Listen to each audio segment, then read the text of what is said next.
Il est tout juste 17 h, l'heure de votre rendez-vous de l'information durant ce mois de Ramadan. Madame, Monsieur, bonsoir à la une de l'actualité.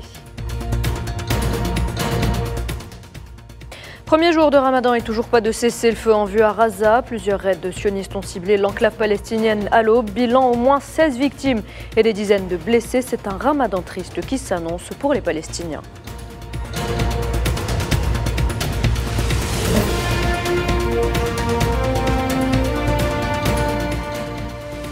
Face au génocide qui se déroule à Raza, le président algérien Abdelmadjid Tebboune appelle dans un message à l'occasion de l'avènement du Ramadan la communauté internationale à prendre ses responsabilités.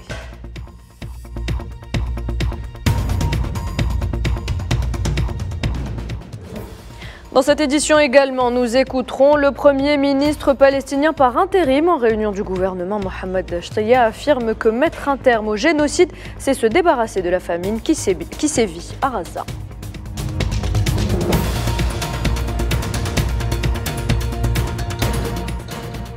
Et puis nous irons au Yémen où la crise de la malnutrition s'aggrave face aux défis de l'aide humanitaire.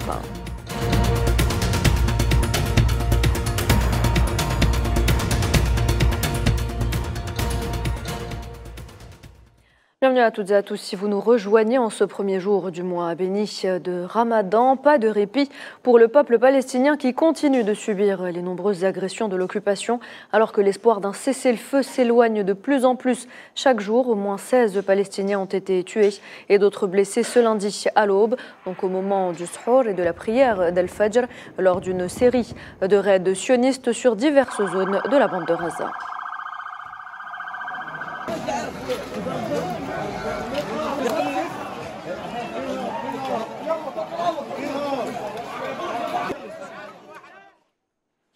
Et l'armée d'occupation a commis 8 massacres à Raza au cours des dernières 24 heures, ce qui porte le bilan total des victimes de son agression depuis le 7 octobre dernier à 31 112 martyrs et 72 760 blessés selon les derniers chiffres du ministère palestinien de la Santé.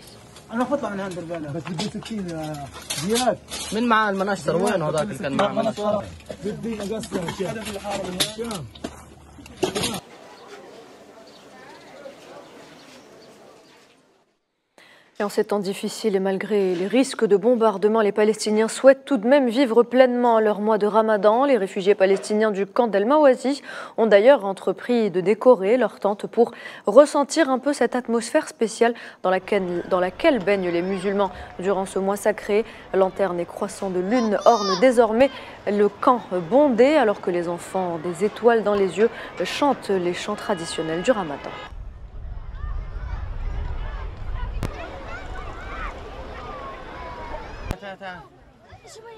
يلا غنوا مع حلو يا حلو غلو رمضان كريم يا حلو ايوه. Nous voulions leur apporter un peu de joie, leur remonter le moral et leur apporter une bonne ambiance. Avant, les choses allaient bien mieux. Nous pouvions apporter des lanternes et des jeux. Ils chantaient et jouaient ensemble. Maintenant, il n'y a plus rien. La situation est terrible. Il n'y a pas d'argent pour leur acheter quoi que ce soit. Mais le moins que nous puissions faire est de pouvoir garantir à ces enfants leur suhour et leur iftar afin qu'ils puissent jeûner. Et nous pouvons les encourager. C'est comme ça chaque année, nous jeûnons chaque Ramadan et les 5 ou 6 jours qui précèdent le mois sacré, nous installons des décorations. Avant, nous pouvions nous procurer du fromage et des produits laitiers et remplir notre réfrigérateur de nourriture pour les repas d'iftar et de suhour avec de la viande. Aujourd'hui, nous ne pouvons pas rompre notre jeûne avec une boîte de petits pois ou d'haricots, même si nous pouvons en trouver en premier lieu. Grâce à Dieu, même avec le ventre vide, nous jeûnons pour satisfaire notre Seigneur. Malgré le siège et la guerre, j'ai voulu organiser cet événement pour que les enfants puissent trouver de la joie et les sortir de la dépression et du traumatisme psychologique dans lequel ils se trouvent. Alors je les ai réunis tous du même camp et leur avons donné des lanternes pour qu'ils puissent ressentir de la sécurité et de la joie même si nous ne sommes pas chez nous. La situation sanitaire à Gaza se détériore de jour en jour à mesure que l'agression sioniste se poursuit. C'est ce que rapporte un représentant de l'organisation non gouvernementale Médecins sans frontières dans l'enclave palestinienne. Il a ajouté que de nombreux patients blessés avaient besoin d'un traitement à long terme et d'une chirurgie reconstructive spécialisée car leurs blessures sont très critiques, soulignant également que les équipes de l'ONG ne sont pas en mesure d'accéder aux hôpitaux du nord de Khan Younes et de la ville de Gaza. Il a également déclaré que les équipes espèrent un cessez-le-feu leur permettant d'atteindre ces hôpitaux et de les faire fonctionner à nouveau.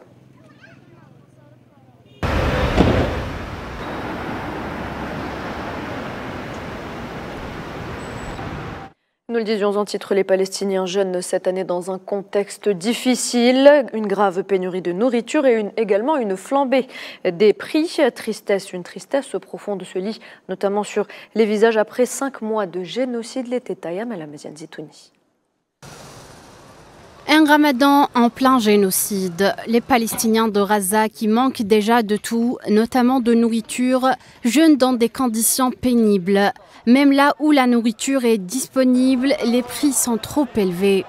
Sabah Al-Hindi, comme beaucoup d'autres, fait ses courses dans un marché en plein air à Rafah, dans le sud de la bande de Gaza, où l'ambiance est triste. L'atmosphère est triste. C'est une ambiance qui fait pleurer. Personne n'est vu avec des signes de joie dans les yeux. Tous ont l'air tristes. Les prix s'envolent, tous les foyers sont tristes. Chaque famille est un martyr. Beaucoup de maisons se sont effondrées. Nos cœurs saignent. Il n'y a pas d'ambiance de Ramadan.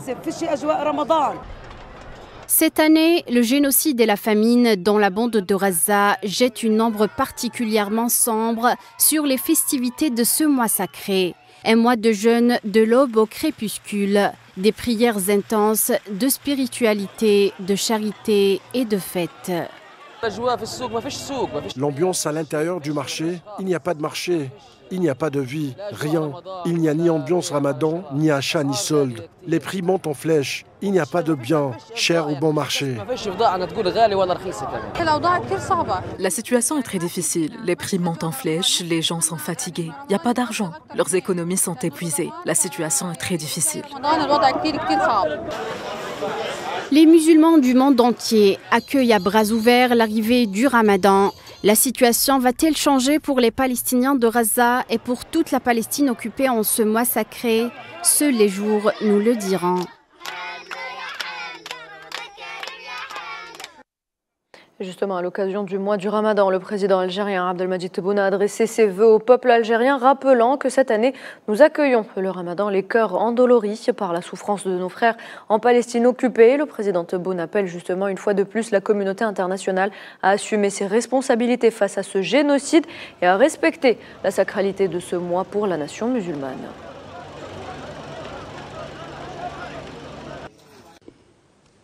يحل علينا رمضان هذه السنة وقلوبنا تعتصر ألما لمعاناة أشقائنا في فلسطين المحتلة، وهي مناسبة نجدد من خلالها دعوتنا للمجتمع الدولي أن يتحمل مسؤوليته أمام هذه الإبادة الجماعية وأن يراعي حرمة هذا الشهر عند الأمة الإسلامية. De son côté, le président sud-africain Cyril Ramaphosa a déclaré qu'il était nécessaire d'instaurer un cessez-le-feu humanitaire immédiat à Gaza, qu'il s'exprimait en marge de la réunion présidentielle de développement du district d'Imbizo à Mpumalanga. Ramaphosa interagissait avec des membres de la communauté de la municipalité du district de Nkangala, connu pour sa position vis-à-vis de la question palestinienne. L'Afrique du Sud, tout comme l'Algérie et d'autres pays, apportent leur soutien au peuple palestinien en ces temps difficiles. Israel has not been complying with the order Nous nous adressons à la Cour internationale de justice une nouvelle fois parce qu'Israël ne s'est pas conformé avec l'ordonnance prononcée par la Cour. Nous avons donc jugé utile de s'adresser à la Cour de manière urgente, notamment en vue de relever les défis dans la région de Rafah, où il y a quelques jours, plus de 100 personnes ont été massacrées. Nous nous sommes adressés à la Cour pour prononcer une autre décision sur cette question, sur la manière de résoudre ce problème et d'éviter que cela ne se reproduise de nouveau. Une autre question inquiétante est que la famine contre laquelle de nombreuses organisations ont mis en garde est désormais arrivée. La population à Gaza maintenant meurt de faim. One other concerning thing is that starvation, which many organizations have been warning about. Et sachez que 2 enfants palestiniens sont morts ce lundi à cause de la malnutrition et du manque de fournitures médicales dans le nord de la bande de Gaza, ce qui porte à 27 le nombre de décès dus à la faim dans l'enclave palestinienne assiégée au premier jour du Ramadan. Les médecins tirent la sonnette d'alarme. Si les conditions actuelles persistent, cela pourrait conduire à une catastrophe médicale qui entraînerait dans le futur la mort de nombreux enfants à cause de malnutrition. Mohamed Shtayyeh a tenu une réunion du gouvernement intérimaire à Ramallah ce lundi, une réunion lors de laquelle le Premier ministre du gouvernement intérimaire a appelé une fois de plus à un cessez-le-feu à Gaza et à un arrêt total des massacres. Selon Shtayyeh, mettre un terme au génocide, c'est se débarrasser de la famine qui sévit dans l'enclave palestinienne. وتشتد وطأة التجويع الذي لا يعالج فقط للجوعى بسبب أخطاء في الإنزال. إن الحل الأسهل والأكرم للجوعى هو وقف الجريمة أولاً. La solution la plus simple et la plus digne pour les affamés est tout d'abord d'arrêter ce crime et ensuite l'acheminement des aides à travers les passages et ports sous supervision de l'Office de secours et de travaux des Nations Unies pour les réfugiés. Si l'objectif est de fournir des aides, il y a 5 passages frontaliers menant à Gaza à travers lesquels on peut acheminer de l'aide humanitaire durant quelques heures au lieu d'attendre 3 jours en mer. Mohamed Shtayyeh a appelé à la formation d'un comité d'enquête international pour mettre en lumière ce que subissent les détenus dans les prisons de l'occupation. Nous demandons à la Croix-Rouge internationale de rendre visite aux détenus dans les prisons israéliennes. Ce qui se passe dans ces prisons en termes d'atrocités nécessite une intervention en urgence pour les arrêter et freiner la vengeance qui s'empare des geôliers à travers des pratiques d'abus et de torture. J'ai reçu depuis quelques jours nombre de détenus libérés et j'en ai entendu des récits ahurissants sur la torture et la répression d'une ampleur sans précédent dans l'histoire contemporaine. J'appelle à la formation d'un comité d'enquête international sur ce que les détenus éprouvent dans les prisons de l'occupation. Le Premier ministre palestinien par intérim espère que lors de ce mois sacré, les crimes cesseront, que l'effusion de sang également, et que les blessés, les malades et les affamés puissent être sauvés. Le mois de Ramadan de cette année intervient alors que notre peuple à Gaza fait face à la famine et saigne suite aux crimes de génocide qui se poursuivent sans relâche. Nous attendons une intervention de la Cour de justice internationale pour faire arrêter ces crimes horribles. Nous implorons Dieu qu'il fasse des jours de ce mois sacré, des jours durant lesquels ces crimes connaîtront leur fin, pour l'arrêt de l'effusion de sang et pour que ces jours soient une occasion pour sauver les affamés et malades du danger qui les ravage. Par ailleurs, les forces d'occupation sionistes ont arrêté hier et aujourd'hui 25 Palestiniens en Cisjordanie occupés, parmi lesquels figurent d'anciens prisonniers. La campagne d'arrestation menée par l'entité sioniste s'est concentrée sur le gouvernorat de Ramallah, tandis que les autres Palestiniens ont été appréhendés dans les gouvernorats de Qalqilia, Beit Lahem, Al-Khalil, Salfit et Al-Quds. Les soldats sionistes qui ont également arrêté 5 Palestiniens à Ramallah, ce qui porte le nombre total de Palestiniens détenus depuis le 7 octobre dernier à environ 7530.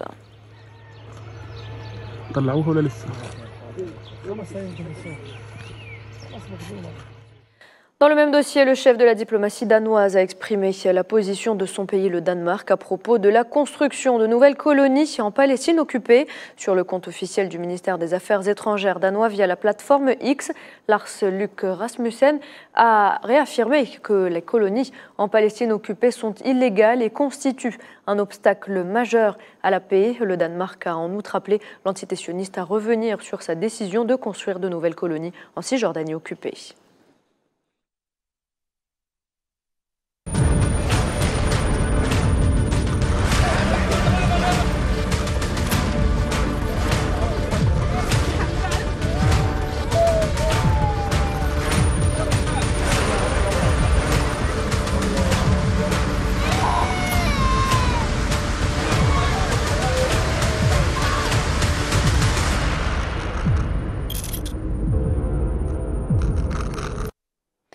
Au Yémen, la crise de la malnutrition s'aggrave face aux défis de l'aide humanitaire à Sanaa. Des enfants souffrant de malnutrition luttent pour survivre tandis que des millions de Yéménites sont confrontés à l'insécurité alimentaire en raison de plusieurs années de conflit.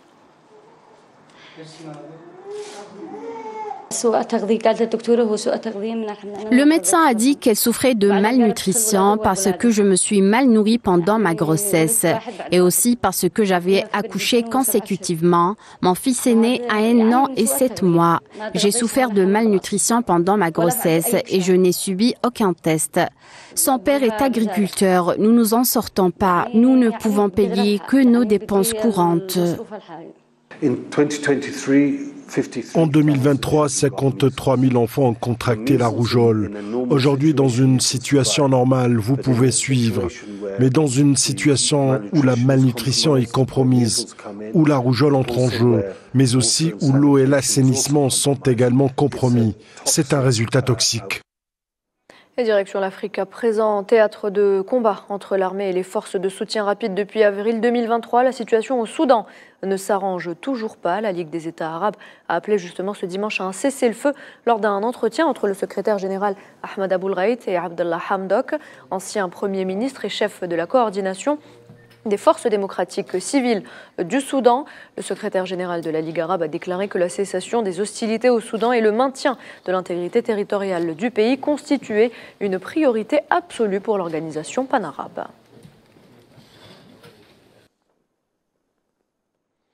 Toujours sur le continent, une importante base terroriste a été détruite au cours de la semaine écoulée par l'armée burkinabé dans la région centre-est du Burkina Faso. L'armée burkinabé, citée par l'agence d'information du Burkina Faso, a expliqué que l'opération avait eu lieu le 5 mars alors qu'un important groupe terroriste projetait de s'attaquer aux populations et aux forces de défense et de sécurité dans la localité de Welgem Fissou dans la région centre-est.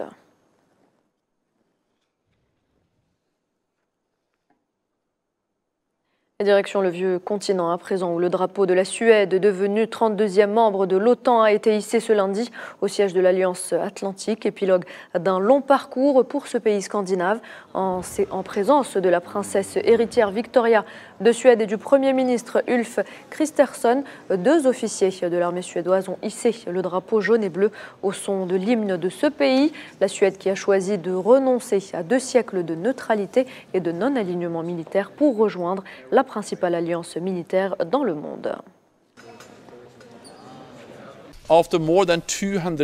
Après plus de 200 ans de neutralité, vous rejoignez l'alliance militaire la plus forte et la plus réussie de l'histoire. Bienvenue à l'OTAN, c'est un plaisir de vous accueillir. L'OTAN est plus forte avec la Suède en tant qu'allié, avec la Suède en tant que partenaire proche. C'est donc un bonjour pour la Suède, un bonjour pour l'OTAN et un bonjour pour la sécurité et la stabilité en Europe. Selon Ulf Kristersson, la Suède partage désormais les charges, les responsabilités et les risques avec ses alliés. La Suède fait désormais partie de l'OTAN. Nous sommes fiers, tout comme nos amis et partenaires les plus proches. L'unité et la solidarité seront les lignes directrices de la Suède en tant que membre de l'OTAN. Nous partagerons les charges, les responsabilités et les risques avec nos alliés. La situation sécuritaire dans notre région n'a jamais été aussi grave depuis la Seconde Guerre mondiale. Et suite à cette adhésion, les Suédois, eux, expriment des sentiments mitigés. Regardez.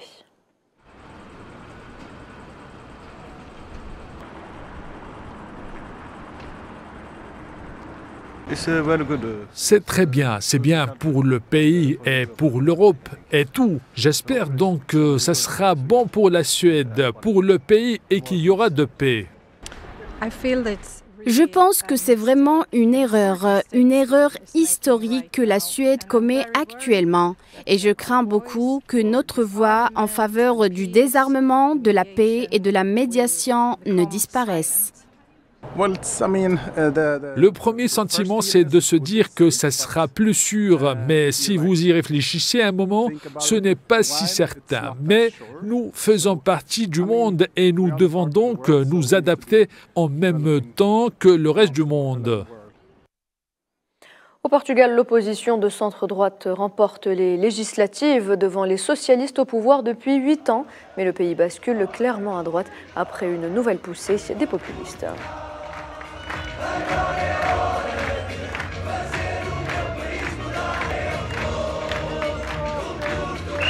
Sempre disse, com implicações em termos de compromisso. J'ai toujours dit, et c'est un engagement envers les Portugais, que gagner les élections signifierait avoir une voix de plus que n'importe quelle autre candidature.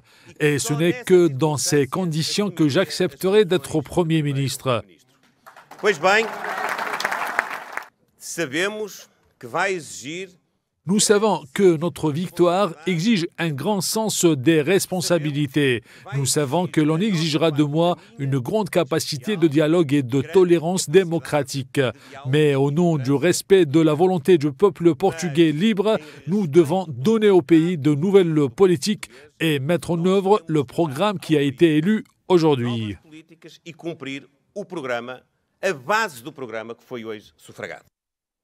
Et dans un tout autre registre, 5 des 6 randonneurs à ski disparus depuis samedi dans les Alpes suisses ont été retrouvés morts.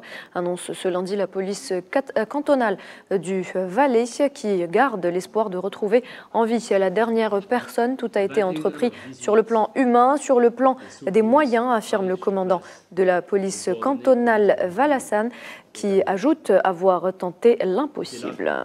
Malheureusement, 5 des 6. À 18h30, une équipe de tête qui était composée de 2 sauveteurs spécialisés, d'un médecin et d'un policier du groupe Montagne a pu être héliportée et déposée à proximité de la cabane de la Dent Blanche.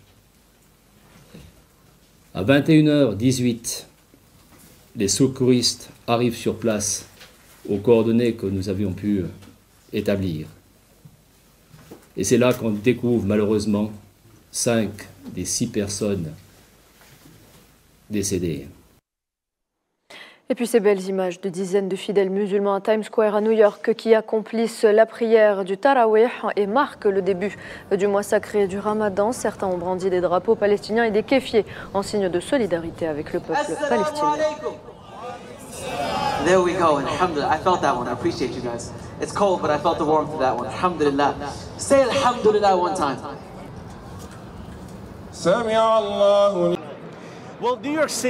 La ville de New York, et plus précisément Times Square, est l'un des centres névralgiques du monde entier. Des touristes de nombreux pays viennent, des centaines de pays. 300 000 personnes y passent en une journée. Nous voulions donc que la beauté, la tranquillité et la paix du Coran atteignent leurs oreilles et leur cœur et qu'ils entendent parler du Coran pour la toute première fois. Et quel meilleur moment pour le faire que le mois du Ramadan qui commence ce soir grâce à Dieu.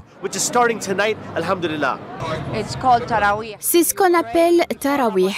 On prie avant le début du Ramadan. Nous commençons demain. Nous jeûnons et c'est juste une prière supplémentaire. L'Union européenne a annoncé avoir évacué l'ensemble de son personnel d'Haïti, pays en proie aux violences des bandes criminelles, faisant part de son extrême inquiétude face à la détérioration de la situation sécuritaire.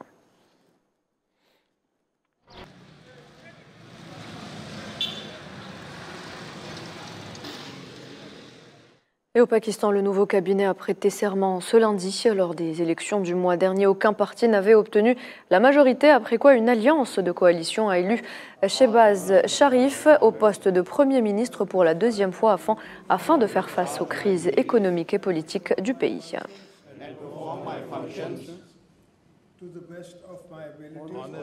Bolivie, les habitants de La Paz construisent des barrages près des rivières qui débordent pour retenir les eaux de la crue. La mairie de la ville a déclaré l'état d'urgence en raison des inondations dans les zones urbaines.